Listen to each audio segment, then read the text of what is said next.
ஊரர் படையை அழித்தவனே, தேவர் குலத்தை காத்தவனே, திருச்செந்தூர் கடலலை ஆண்டவனே, சூரன் உடலும் கிழிந்தவுடன் சேவலும் மயிலும் மாறவே, சேவலை கொடியாய் பெற்றவனே, மயிலும் வாகனம் ஆகியதே, மயிலும் வாகனம் ஆகியதால் விரைந்து நீயும் வந்துவிடு. மயிலே மயிலே என்றழைத்தால் அங்கே நீயும் இருப்பாயே.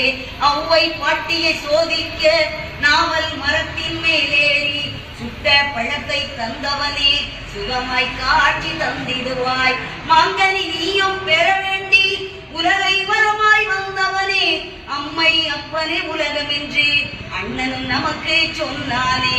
அதுவும் உனக்கும் தெரியும் அன்றோ, தெரிந்து நீயும் எமக்காக பழனி மலையின் மீதம் வந்து பக்தர் கருள அங்கு வந்தாய். தையல் நாயகி பெற்ற மகன் செல்வமுத்த